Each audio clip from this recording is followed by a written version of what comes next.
Effects of electric current या चॅप्टरमध्ये आपण मागील भागामध्ये energy transfer in electric circuit या पॉईंटबद्दल माहिती घेतली. जेव्हा इलेक्ट्रिक सर्किटमधून एनर्जीचं ट्रान्सफर होत असतं, इलेक्ट्रिक एनर्जी ट्रान्सफर होत असते, त्यावेळी त्या इलेक्ट्रिक सर्किटमध्ये जो काही रेजिस्टन्स असतो त्या रेजिस्टन्समुळे त्या ठिकाणी जी हीट निर्माण होते ती हीट कशी काढल्या जाते त्याबद्दलची माहिती आपण मागील भागामध्ये पाहिलेली आहे. Energy transfer in and electric circuit यामध्ये आपण मागील भागामध्ये पाहिलं होतं की जेव्हा सर्किटमध्ये रेजिस्टन्स असतो त्या रेजिस्टन्समधून जेव्हा करंट फ्लो होत असतं तेव्हा त्या रेजिस्टन्समुळे त्या ठिकाणी जी हीट निर्माण होते ही हीट आपण एकतर H इक्वल टू VIT या फॉर्म्युल्याने काढू शकतो किंवा H equal to V²T upon R या फॉर्म्युल्याने काढू शकतो किंवा H इक्वल टू I²RT या फॉर्म्युल्याने त्या ठिकाणी तयार झालेली किंवा निर्माण झालेली हीट आपण काढू शकतो. H is equal to I²RT हे जे काही हा जो काही फॉर्म्युला आहे याला आपण joules law of heating effect असं म्हणतो. कारण एखाद्या परिपथामधून जेव्हा करंट जात असतं, एखाद्या सर्किटमधून जेव्हा करंट जात असतं आणि त्या करंटमुळे त्या ठिकाणी जी हीट निर्माण होते ती हीट या फॉर्म्युल्याने आपल्याला काढता येते हे जूलने दाखवून दिलं होतं आणि यावरून त्याने जो लॉ मांडला होता त्याला आपण जूल्स लॉ असे म्हणतो. When the current flowing through a circuit or any conducting wire, the heat produced in that circuit is equal to I²RT. तर या पद्धतीने आपण ही माहिती इथं पाहिलेली आहे मागील भागामध्ये. आज आपण जो या चॅप्टरमधला जो दुसरा महत्त्वाचा पॉईंट आहे पहा, energy transfer in electric circuit हा पॉईंट आपण मागील भागात पाहिला. आज आपण पाहणार आहोत heating effects of electric current. Heating effects of electric current ज्याला आपण काय म्हणतो, विद्युत धारेचे औष्णिक परिणाम असे आपण म्हणतो.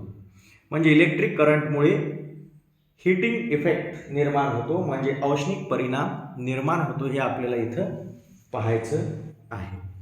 तर पहा, लक्षात घ्या या ठिकाणी की आजचा जो पॉइंट आहे आपला तो पॉइंट आपण या ठिकाणी लिहूया.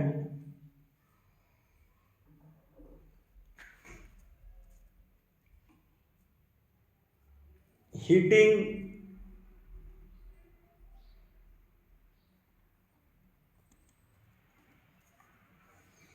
इफेक्ट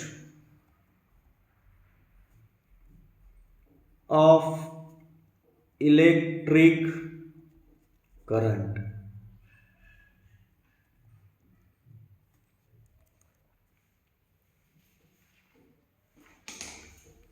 पहा, लक्षात घ्या या ठिकाणी जेव्हा आपण इलेक्ट्रिक सर्किटमध्ये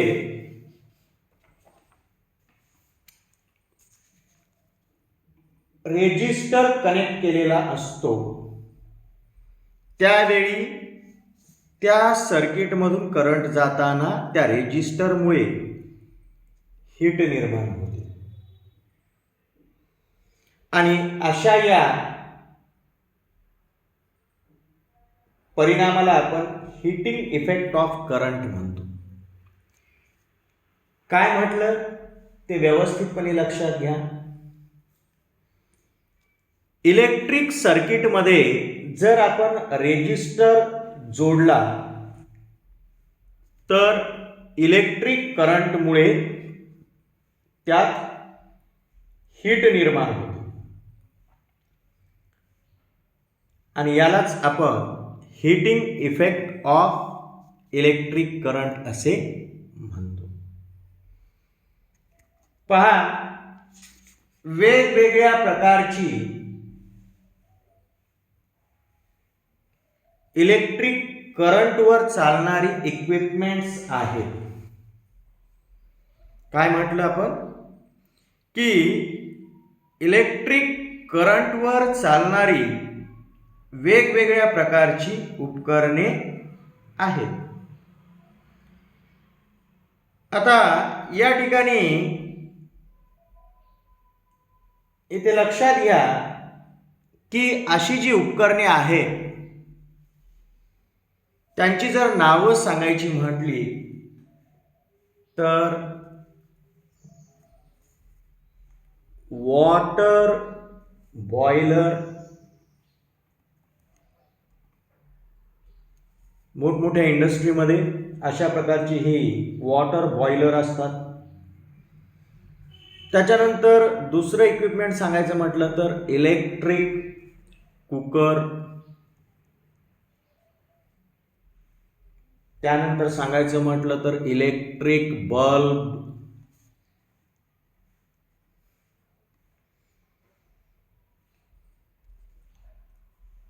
these equipments they make the use of heating effect of electric current. ही सगळी इक्विपमेंट जी आहे ही हीटिंग इफेक्ट ऑफ इलेक्ट्रिक करंटचा उपयोग करून चालतात. वॉटर बॉयलर असेल किंवा इलेक्ट्रिक कुकर असेल किंवा इलेक्ट्रिक बल्ब असेल, या सर्वांमध्ये एक प्रकारची कॉईल असते आणि ह्या कॉईलमधून जेव्हा इलेक्ट्रिक करंट पास होतं तेव्हा त्या ठिकाणी हीट निर्माण होते. इथे पहा, या ठिकाणी आपल्याला हे लक्षात येईल, अशा प्रकारची कॉईल किंवा अशा प्रकारची कॉईल ही अशा इक्विपमेंटमध्ये असते. उदाहरणामध्ये दाखवायचं जर म्हटलं तर हे पहा, या ठिकाणी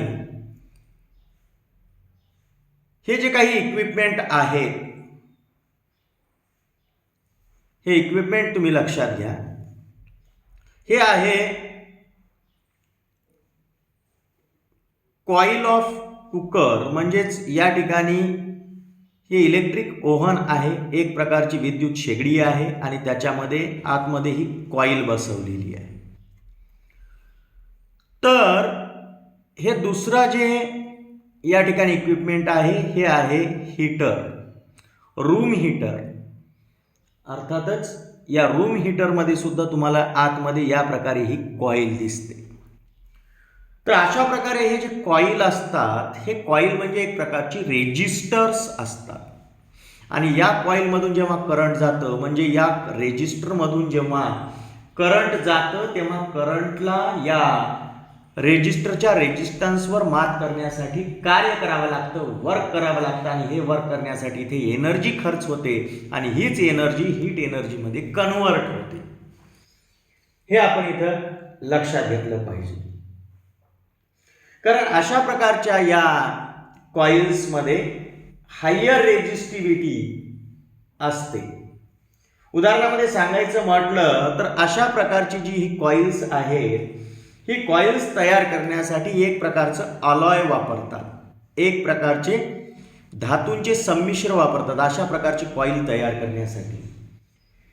त्या अलॉयचं नाव आहे नायक्रोम.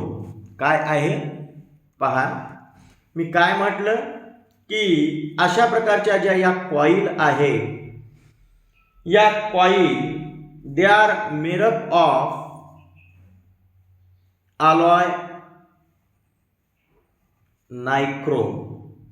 अशा प्रकारच्या ज्या या कॉईल आहेत या कॉईल बनवण्यासाठी एक प्रकारच्या अलॉयचा उपयोग केला जातो. उदाहरणामध्ये अलॉयचं नाव सांगायचं म्हटलं तर नायक्रोम.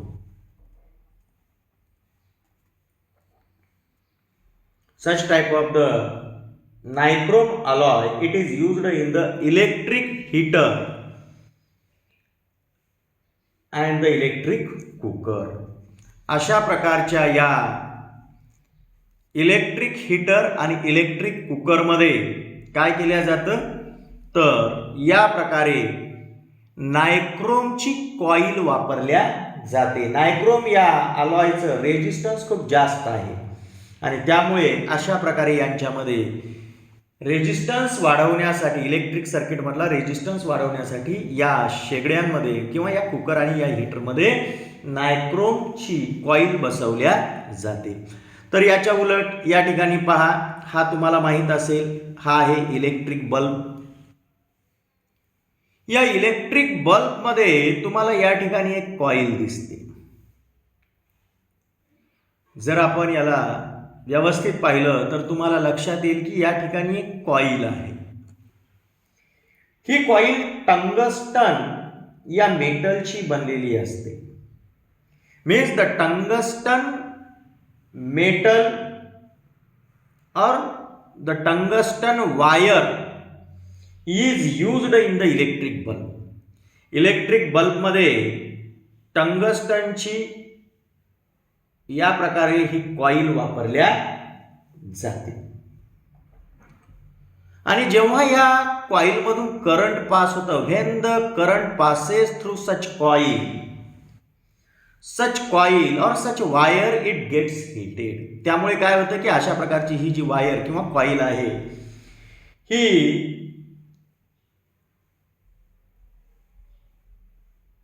गरम होते. Such type of the coil, it gets heated and emits the light. आणि ही कॉईल जी काही आहे ही अतिशय तप्त झाल्यामुळे याच्यातून लाईट बाहेर पडतो. The hot wire also emits और also radiates heat to a certain extent. म्हणजे लक्षात घ्या की जेव्हा ही कॉईल अतिशय तप्त होते तेव्हा या कॉईलमधून एक तर प्रकाश बाहेर पडतो प्लस हीट सुद्धा या ठिकाणी रॅडिएट होते, म्हणजे हीट सुद्धा या ठिकाणी निर्माण होते. तर अशा पद्धतीने आपल्याला काय लक्षात येतं की ज्या वायरमध्ये रेजिस्टन्स जास्त आहे अशा वायरमधून जेव्हा करंट फ्लो होतं तेव्हा त्या ठिकाणी हीटिंग इफेक्ट निर्माण होतो त्या इलेक्ट्रिक करंटमुळे. हे आपल्याला इथं लक्षात येतं. तर अशा पद्धतीने आपल्याला वेगवेगळ्या प्रकारची जी इक्विपमेंट्स असतात जी इलेक्ट्रिक करंटवर चालतात, तर अशा प्रकारचे इक्विपमेंट, त्याच्यापैकी काही इक्विपमेंट्समधून जेव्हा करंट जात असतं तेव्हा त्या ठिकाणी हीटिंग इफेक्ट मिळतो. हे आपल्याला इथं लक्षात येतं. यानंतर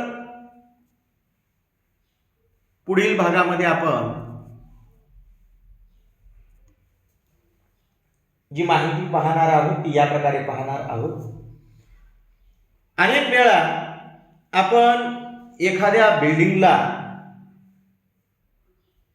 शॉर्ट सर्किटमुळे आग लागल्याचे ऐकतो किंवा वाचतो. कधी कधी आपल्याला घरात एखादे विद्युत उपकरण, म्हणजे घरामध्ये आपण एखाद्या वेळेस इलेक्ट्रिक इक्विपमेंट चालू केल्याबरोबर फ्यूज जे काही आहे हे फ्यूज मेल्ट झालेलं लक्षात येतं. म्हणजे आपण एखाद्या वेळेस काय करतो की कुठलं तरी विद्युत उपकरण चालू करण्यासाठी स्विच ऑन करतो आणि ताबडतोब लाईट गेलेली लक्षात येते. म्हणजे यावेळी होतं काय की आपल्या घरामधील जे फ्यूज असतं हे फ्यूज खंडित होतं, त्याच्यातली तार जी असते ती वितळते, मेल्ट होते आणि इलेक्ट्रिसिटी जी काही आहे, इलेक्ट्रिसिटी सप्लाय शटडाऊन होतो. म्हणजे इलेक्ट्रिसिटी सप्लाय हा बंद होतो. त्याच्याबद्दल आपण या ठिकाणी थोडक्यात माहिती पाहूया. हे असं का होतं पहा. आपल्या घरी खांब्यावरून 2 वायर्स आलेले असतात. त्याच्यातील एक वायर जी असते तिला आपण लाईव्ह वायर म्हणतो आणि दुसरी जी वायर असते तिला आपण न्यूट्रल वायर असे म्हणतो. जी लाईव्ह वायर असते तिला आपण पॉझिटिव्ह आणि न्यूट्रल जी असते तिला निगेटिव्ह वायर असेही म्हणतो. तर पहा, या प्रकारे the home electrical connection consist of live and neutral wires. With this also there is one third wire connected in this home electric circuit. It is the earthing or earth wire. पहा, आपल्या घरामध्ये इलेक्ट्रिसिटीच्या पोलवरून दोन wire आलेली असतात, live wire आणि neutral wire. आणि या प्रकारची ही जी काही वायर असतात, ही वायर आपल्या घरामध्ये इलेक्ट्रिक सर्किटद्वारे या प्रकारे इक्विपमेंटला जोडलेली असतात. हे असं गृहीत धरू ही वेगवेगळी इक्विपमेंट आहे. हे फर्स्ट इक्विपमेंट, हे सेकंड, हे थर्ड, अशी इक्विपमेंट आपल्या घरामध्ये जोडलेली असतात. आणि ही सगळी या पॉझिटिव्ह आणि निगेटिव्ह म्हणजे लाईव्ह वायर आणि न्यूट्रल वायरला जोडलेली असतात. आणि जे इक्विपमेंट असतं त्याचा जो बाहेरचा मेटालिक पार्ट असतो, हा मेटालिक पार्ट जो असतो त्याला आपण अशा वायरला जोडलेलं असतं जे वायर जमिनीमध्ये पुरलेलं असतं, त्याला अर्थ वायर म्हणतो. तर अशा पद्धतीने आपल्याला या सर्किटमधील जे वेगवेगळ्या वायर्सचे कनेक्शन्स असतात हे लक्षात येतात. या पॉझिटिव्ह आणि निगेटिव्ह म्हणजे लाईव्ह आणि न्यूट्रल या दोन वायरमध्ये पोटेन्शियल डिफरन्स हे जवळपास 220 व्होल्ट असतं.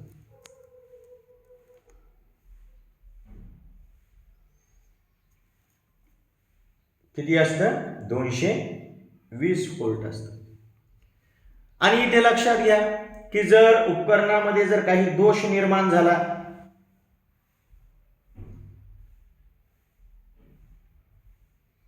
किंवा मग जे लाईव्ह वायर आणि न्यूट्रल वायर आहे यांच्यावरील जे प्लास्टिकचं आवरण असतं, हे प्लास्टिकचं आवरण म्हणजे कव्हरिंग जर निघून गेली,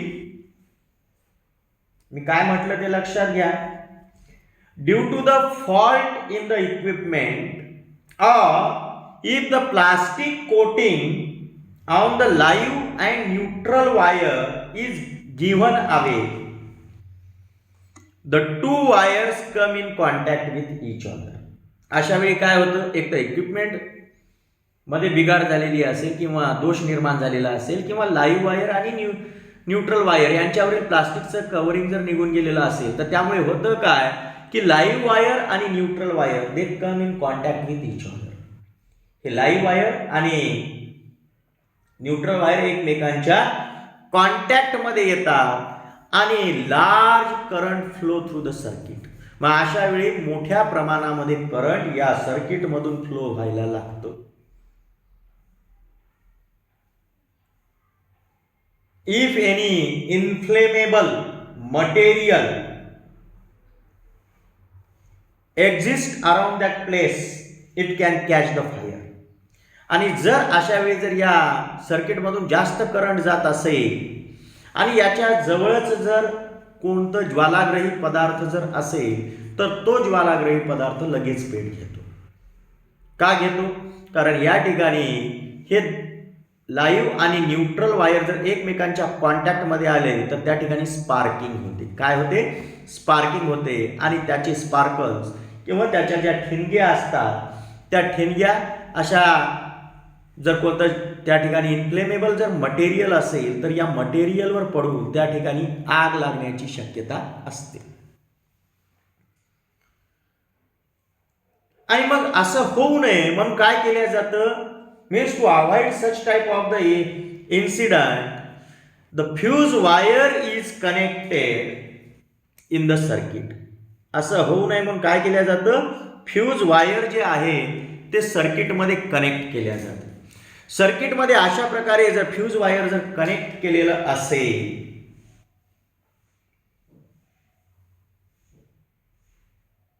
then the large current when flow through the circuit due to the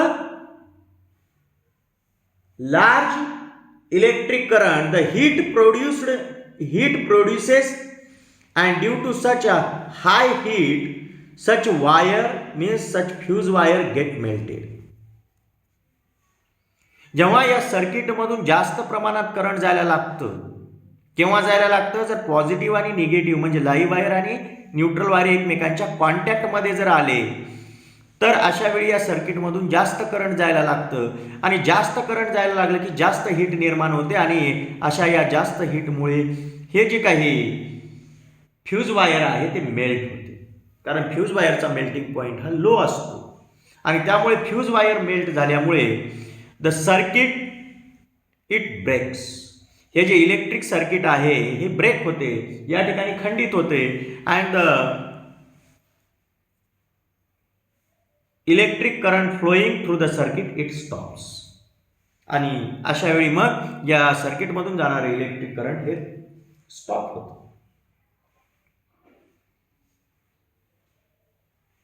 And due to such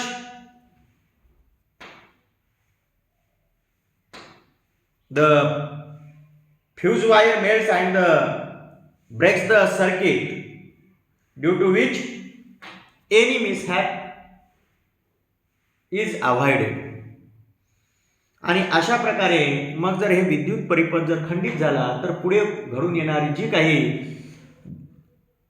जो काही पुढे घडणारा अनर्थ असतो, मिसहॅप असतो, तो आपल्याला टाळता येतो. आणि यासाठी म्हणूनच आपल्या घरांमध्ये अशा प्रकारचे हे फ्यूज बसवलेले असतात, फ्यूज वायर बसवलेला असतो, हे आपण इथे लक्षात घेतलं पाहिजे. अनेक वेळा विशेषतः उन्हाळ्याच्या दिवसामध्ये म्हणजे समर सीझनमध्ये इव्हिनिंगला घरोघरचे बल्ब, फॅन, AC याशिवाय शॉपमधील इलेक्ट्रिसिटीचा वापर या सर्वांमुळे अतिशय मोठ्या प्रमाणामध्ये इलेक्ट्रिक पॉवर वापरल्या जाते. मग अति प्रमाणामध्ये इलेक्ट्रिक करंट पुरवठा करणाऱ्या ट्रान्सफॉर्मरकडून इलेक्ट्रिसिटी ही मोठ्या प्रमाणात ओढल्या जाते. मला सांगा की अशा प्रकारे जर उन्हाळ्याच्या दिवसामध्ये सायंकाळी जर मोठ्या प्रमाणामध्ये लोक इलेक्ट्रिसिटी वापरायला लागले तर ही मोठ्या प्रमाणात इलेक्ट्रिसिटी वापरण्यासाठी इलेक्ट्रिक पॉवर मोठ्या प्रमाणात ट्रान्सफर कडून ओढल्या जाते आणि त्या ट्रान्सफरची जर तेवढी क्षमता नसेल, if the capacity of that transfer is not on that level, then the fuse wire melts and the electricity shut down. तर मग अशा वेळी काय होते की त्या ठिकाणी जे काही फ्यूज वायर असते ते मेल्ट होतं आणि the supply of electricity get shut down आणि इलेक्ट्रिसिटी सप्लाय हा शटडाऊन होतो. इलेक्ट्रिसिटी जी काही आहे ती खंडित होते. Such event occurs due to overloading. अशा प्रकारची जी घटना घडून येते ती ओव्हरलोडिंगमुळे घडून येते. म्हणजे विजेची डिमांड वाढली, इलेक्ट्रिसिटीची डिमांड वाढली, त्यामुळे लोकांनी इलेक्ट्रिसिटी जास्तीत जास्त खर्च करत असताना जर तो ट्रान्सफॉर्मर जो काही आहे पोलवर बसवलेला तो जर तेवढ्या क्षमतेनं इलेक्ट्रिसिटी देऊ शकत नसेल तर त्या ट्रान्सफॉर्मर जवळचे जे फ्यूज वायर आहे असते ते मेल्ट होते आणि इलेक्ट्रिसिटी सप्लाय स्टॉप होतो. याला आपण ओव्हरलोडिंग असे म्हणतो. तर अशा पद्धतीने आपल्याला ओव्हरलोडिंग काय असते हे लक्षात येते. यानंतर या चॅप्टरमध्ये काही प्रॉब्लेम्स दिलेली आहे ती आपल्याला इथे सॉल्व करायची आहे. वन बाय वन आपण ती इथे सॉल्व करूया.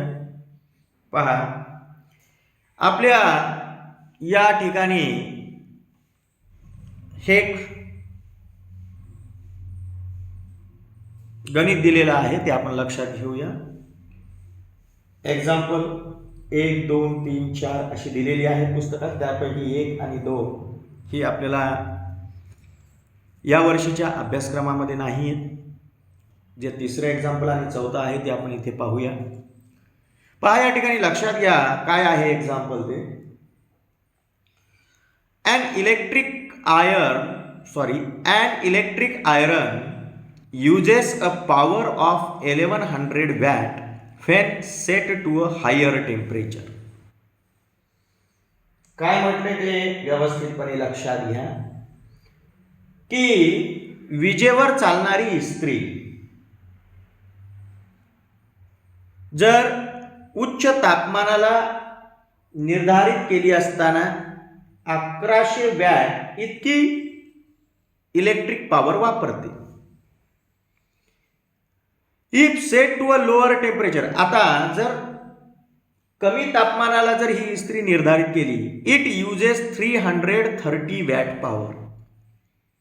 जर कमी तापमानाला जर ही आपण विद्युत इस्त्री निर्धारित केली म्हणजे वापरू लागलो तर ती किती इलेक्ट्रिक पॉवर वापरते त्यावेळेस 330 वॅट पॉवर वापरते.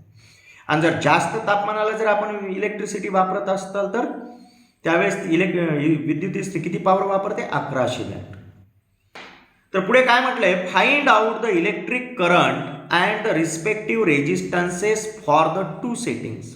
मग अशा वेळी या दोन्ही सेटिंगला, हायर टेम्परेचरच्या सेटिंगला आणि लोअर टेम्परेचरच्या सेटिंगला विद्युत इस्त्री किती इलेक्ट्रिक करंट वापरते आणि अशा सेटिंगला त्या विद्युत इस्त्रीचे रेजिस्टन्सेस काय काय असतात हे आपल्याला काढायचे. The iron is connected to a potential difference of 220 volt. त्या ठिकाणी जी आयरन आहे म्हणजे विद्युत इस्त्री जी आहे ही आपण जी वापरत आहोत अशा वेळी त्या विद्युत इस्त्रीवर किती पोटेन्शियल डिफरन्स निर्माण केलेला आहे तर 220 व्होल्ट इतकं पोटेन्शियल डिफरन्स निर्माण केलेला आहे. चला तर मग आपण याबद्दलची माहिती इथे पाहूया. पहिल्यांदा जे दिलेलं आहे ते आपण इथे गिव्हनमध्ये मांडू. पहा गिव्हनमध्ये जे दिलेलं आहे ते सर्वात प्रथम आपण लिहून घेऊ.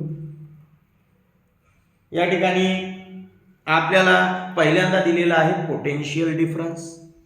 ते पोटेन्शियल डिफरन्स या ठिकाणी लिहून घेऊ. पोटेन्शियल डिफरन्ससाठी आपण सिम्बॉल वापरतो व्ही आणि किती दिलेलं आहे 220 व्होल्ट.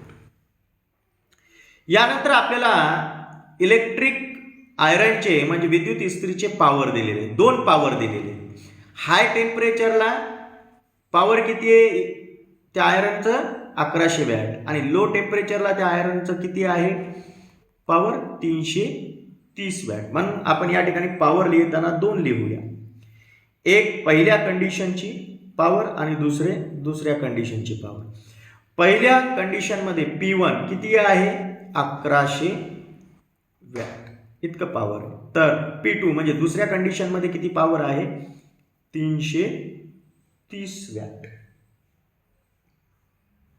तर या पद्धतीने आपल्याला हे गिव्हनमध्ये दिलेलं आहे. यानंतर आपल्याला काय करायचंय, इलेक्ट्रिक करंट पॉवर जेव्हा 1100 वॅट असतं आणि पॉवर जेव्हा 330 वॅट असतं या दोन्ही कंडिशनला इलेक्ट्रिक करंट त्या इस्त्रीमधून किती फ्लो होतं हे आपल्याला काढायचं. म्हणजे आपल्याला करंट दोन वेळेचं काढायचं.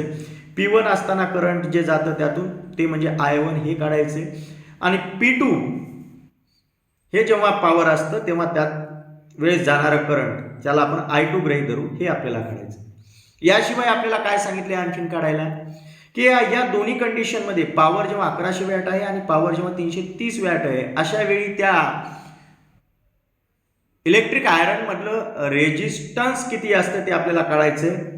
P1च्या वेळेस रेजिस्टन्स आपण गृहीत धरू R1 आणि P2च्या वेळेस रेजिस्टन्स असेल R2 हे आपण गृहीत धरू. तर आपल्याला I1 I2 R1 R2 हे या ठिकाणी क्वांटिटी काढायची ते आपण काढूया. आता लक्षात घ्या. पहा या ठिकाणी आपल्याला पहिल्यांदा हे लक्षात घ्यावं लागेल की पॉवर काढण्याचा एक फॉर्म्युला आहे P = V × I. आपल्याला इथं P दिलेलं आहे V दिलेलं आहे I काढायचंय. हे करंट काढता येतं. आता या ठिकाणी आपण पहिल्या कंडिशनमध्ये आपण पॉवर घेतलेला आहे P1. ठीक आहे. आणि पोटेन्शियल डिफरन्स दोन्ही वेळेस सारखंच राहणार आहे, कारण खांब्यावरून ज्या काही आलेले वायर्स आहेत त्या वायर्सचं पोटेन्शियल डिफरन्स आहे 220 व्होल्ट आणि ते आपण इस्त्रीला कनेक्ट केलेले. ठीक आहे. तर अशा वेळेस पोटेन्शियल डिफरन्स जे आहे ते दोघांनाही कॉमनच असतं. आता पॉवर जेव्हा P1 असतं तेव्हा जाणारं करंट त्या इस्त्रीतून ते असतं I1. मग आपल्याला काय काढायचंय या ठिकाणी, करंट काढायचंय म्हणजे I1 काढायचंय. तर हाच फॉर्म्युला मी या पद्धतीने लिहितो, I1 = P1/V. मग आता या फॉर्म्युल्यामध्ये आपण किमती ठेवूया. मला सांगा P1 किती आहे, 1100 वॅट अपॉन V किती आहे, 220 व्होल्ट. आता या ठिकाणी 0 0 गेट कॅन्सल्ड, काय आलं, 110 भागिले 22. 11 ने भाग जातो, 11 1 11, 11 2 22, हे 11 1 11, शून्याला शून्य म्हणजे काय आलं, 10/2. 2 ने 10 ला भाग द्या, काय येतं, 5. म्हणजे करंट काय निघालं, I1 5. करंट कशात मोजतो, एम्पियरमध्ये. तर या ठिकाणी करंट निघालेला आहे I1 किती निघालेला आहे, 5 एम्पियर. त्यानंतर आता दुसऱ्या ठिकाणी म्हणजे दुसऱ्या कंडिशनमध्ये हाच फॉर्म्युला आपण कसा लिहिणार, I2 = आता या ठिकाणी पॉवर किती असणार आहे, P2/V. मग या ठिकाणी किमती ठेवूया. P2 ची किंमत आहे 330 वॅट अपॉन V ची किंमत आहे 220 व्होल्ट. 0 0 get cancel, 33/22. 11 ने भाग जातो, 11 2 22, 11 3 33, 3/2. मग या ठिकाणी मला सांगा, या 2 ने 3 ला भाग द्या, 2 1 3 मधून 2 गेले, 1 उरला, पॉईंट दिला, 10 झाले, 2 पंचे 10. I2 किती निघाले, 1.5 एम्पियर. अशा पद्धतीने आपण या ठिकाणी I1 काढले, I2 काढलेले. आता आपल्याला R1 आणि R2 काढायचे. मग या ठिकाणी आपल्याला ओहमच्या लॉचा उपयोग करावा लागतो. पहा, युजिंग ओहम्स लॉ. ओहमच्या लॉचा फॉर्म्युला जर आपण वापरला तर ओहमच्या लॉचा फॉर्म्युला काय आहे, V/I = R. जर या ठिकाणी पहिल्या कंडिशनसाठी I असेल I1, ठीक आहे, पहिल्या कंडिशनसाठी या ठिकाणी लक्षात घ्या, I असेल I1, V तर कॉमन आहे. तर अशा वेळी रेजिस्टन्स आपण काय गृहीत धरलेलं आहे, R1. मग या फॉर्म्युल्याने आपल्याला आता R1 काढता येते. कसे, पहा, याच फॉर्म्युल्याला मी या पद्धतीने लिहितो, R1 = V/I1. ठीक आहे. आता V ची व्हॅल्यू काय आहे, 220 व्होल्ट अपॉन I1 आत्ताच काढले आपण, किती आहे, 5. भाग द्या या ठिकाणी, पहा, 5 20, 22 मधून 20 गेले, 2 उरले, पुन्हा 20 झाले, 5 20. काय निघालं, R1 किती निघालं, R1 या ठिकाणी 44. हे रेजिस्टन्स आहे, कशात मोजतो, ओहम मध्ये. यानंतर दुसऱ्या कंडिशनसाठी रेजिस्टन्स काढण्यासाठी फॉर्म्युला काय वापरणार आपण, मला सांगा, V/I = R. ओहमच्या लॉचा फॉर्म्युला वापरला. इथे दुसऱ्या कंडिशनसाठी करंट आहे I2 तर रेजिस्टन्स आहे R2. मग हाच फॉर्म्युला आपण असा लिहिणार R2 is equal to P upon I2. आता व्हॅल्यू ठेवू. फीची व्हॅल्यू आहे 220 व्होल्ट आणि I2ची व्हॅल्यू काढलेली आहे 1.5 व्होल्ट 1.5 अँपिअर. मग या ठिकाणी जर आपण हा पॉईंट जर समोर सरकवला तर खाली किती होतील 15, तर वर किती होतील 1 शून्य वाढवल्यावर 220 मध्ये 1 शून्य वाढवलं वर झाले 2200. 15 ने भाग द्या. 15 1 15, 22 मधून 15 गेले 7 उरले. 15 चोक 60, 70 मधून किती गेले 60 गेले, 10 उरले 100 झाले. 15 सखी 90, पुन्हा 10 उरले पॉइंट दिला.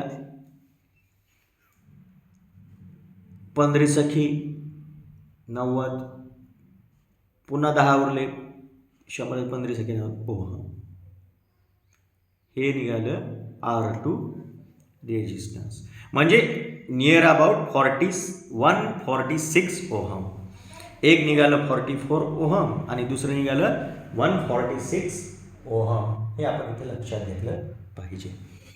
तर या पद्धतीने आपल्याला हा प्रॉब्लेम इथे लक्षात आला की जर विद्युत इस्त्री आपण 1100 वॅट या पॉवरने जर वापरली तर त्या ठिकाणी त्या इस्त्रीमधून जाणारे करंट असते 5 अँपिअरचे त्यावेळी आणि त्या इस्त्रीचा त्यावेळेस रेजिस्टन्स असतो 44 ओहम. तर ज्या वेळेस आपण विद्युत इस्त्री 330 वॅट या पॉवरने वापरतो त्यावेळी त्या इस्त्रीमधून जाणारं करंट असतं 1.5 अँपिअर आणि त्यावेळी त्या इस्त्रीचा रेजिस्टन्स असतो 146 ओहम. हे आपण इथे लक्षात घेतलं पाहिजे.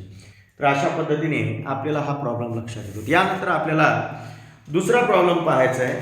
तो प्रॉब्लेम आपण इथे पाहूया. लक्षात घ्या या ठिकाणी काय म्हटलेलं आहे, अँड इलेक्ट्रिक टंगस्टन बल्ब. काय म्हटलंय की एक बल्ब आहे आणि त्या बल्बमध्ये टंगस्टन ची कॉईल आहे. ठीक आहे, पहा. And electric tungsten bulb is connected into a home circuit. विजेचा म्हणजे इलेक्ट्रिक बल्ब आहे, टंगस्टनचा हा इलेक्ट्रिक बल्ब आहे आणि घरामध्ये तो इलेक्ट्रिक सर्किटमध्ये बसवलेला आहे. The home electric supply runs at 220 volt potential difference. आणि घरातल्या या इलेक्ट्रिक सर्किटमधून जे म्हणजे घरामध्ये जे इलेक्ट्रिक सर्किट आहे त्या इलेक्ट्रिक सर्किटवर पोटेन्शियल डिफरन्स किती आहे 220 volt. When switched on a current of 0.45 ampere flows through the bulb. जेव्हा स्विच ऑन केल्या जातं तेव्हा त्या बल्बमधून करंट किती अँपिअरचं फ्लो होतं 0.45 अँपिअर फ्लो होतं. What must be power of the bulb. तर अशा वेळी त्या बल्बचा पॉवर काय असेल. If it is kept on for 10 hours how many units of electricity will be consume. मग जर असा बल्ब 10 तास जर आपण वापरला तर त्यावेळी त्या ठिकाणी किती इलेक्ट्रिसिटीचा वापर होईल हे आपल्याला इथं काढायचं.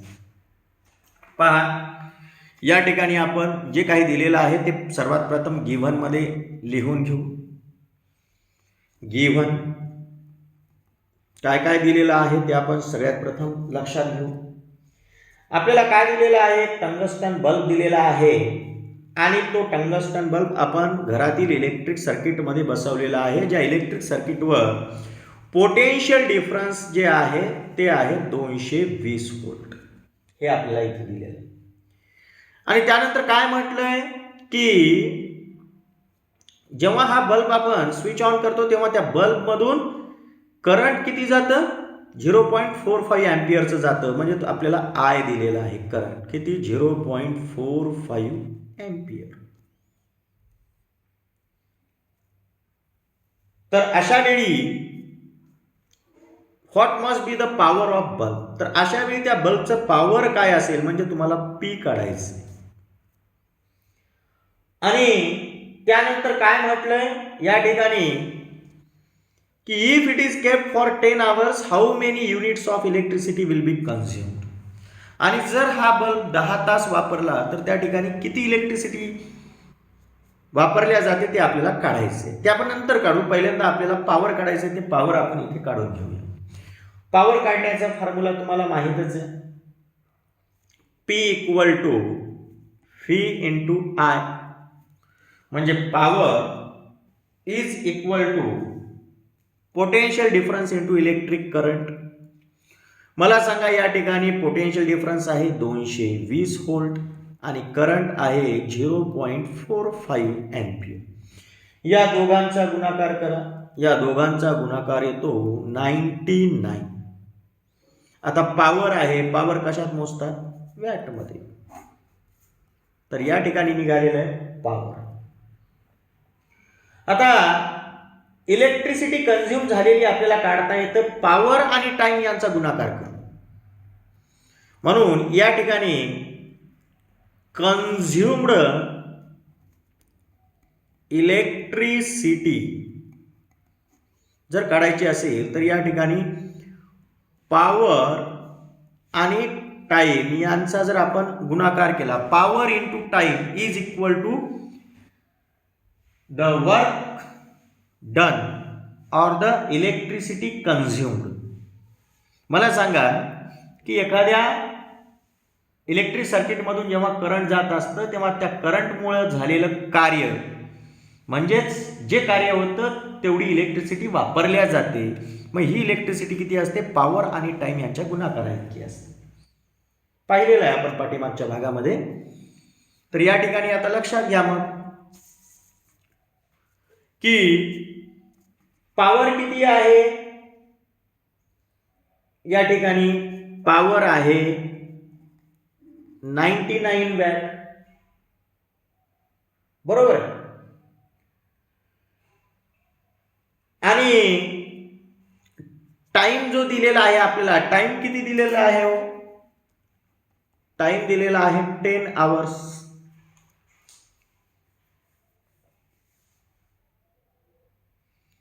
आता या ठिकाणी लक्षात घ्या की आपण जेव्हा कंझ्युम केलेली इलेक्ट्रिसिटी काढतो तेव्हा ही कंझ्युम झालेली इलेक्ट्रिसिटी आपण किलोवॅट आवर मध्ये काढत असतो. कशात काढत असतो? किलोवॅट आवर मध्ये. मग आता इथे आपण एक गोष्ट लक्षात घेतली पाहिजे, पॉवर वॅट मध्ये दिलेलं आहे. हे वॅट मध्ये दिलेलं पॉवर जर आपण किलो मध्ये कन्व्हर्ट करायचं म्हटलं तर आपल्याला करता येतं. हे पहा, power is equal to 99 watt, बरोबर आहे. या 99 ला जर आपण किलो मध्ये कन्वर्ट, छोटे युनिट आहे वॅट, त्याला मोठ्या युनिट मध्ये कन्वर्ट करायचं काय? किलो वॅट मध्ये किलो 1000 साठी असतो म्हणून आपण 1000 लिहिले. तर आता या ठिकाणी हे किलो वॅट मध्ये कन्वर्ट होईल. म्हणजे काय येईल हो या ठिकाणी? 1 2 3 च्या अगोदर पॉईंट म्हणजे 0.099 किलो वॅट. मग आपण या ठिकाणी जे काही पॉवर आहे हे किलोवॅट मध्ये लिहिणार, कारण आपल्याला कंझ्युम केलेली इलेक्ट्रिसिटी किलोवॅट आवर मध्ये काढावी लागते. मग पॉवर आपण कशात लिहिणार? वॅट मध्ये लिहिणार का किलोवॅट मध्ये लिहिणार? किलोवॅट मध्ये. मग काय आहे किलोवॅट मध्ये? 0.099 इनटू टाइम किती आहे? Time 10 hours. टाइम आपल्याला आवर्स मध्येच घ्यावा लागतो म्हणून हे 10. या दोघांचा गुणाकार काय येतो? या दोघांचा गुणाकार येतो 0.99. आता हे युनिट होतं पॉवरचं काय? किलोवॅट इनटू टाइमचं काय आहे? टाइमचं आवर. तर या पद्धतीने आपल्याला काय लक्षात येतं की त्या ठिकाणी वापरल्या गेलेली जी काही इलेक्ट्रिसिटी आहे ती 0.99 किलोवॅट आवर आहे. 10 तास जर आपण तो बल्ब वापरला तर जवळपास 0.99 म्हणजे 1च्या जवळपास आहे, म्हणजे 1 युनिट इतकी इलेक्ट्रिसिटी वापरल्या जाते. किलोवॅट आवरला आपण युनिट म्हणतो. मग लाईट बिलमध्ये जवळपास 0.99 युनिट म्हणजेच 1 युनिट इतकं त्या ठिकाणी आपल्याला इलेक्ट्रिसिटी वापरलेली दिसून येते. तर अशा पद्धतीने आपण ही माहिती इथं पाहिलेली आहे आणि त्या बल्बमुळे किती इलेक्ट्रिसिटी वापरली गेलेली आहे ते आपण इथं काढलेलं आहे.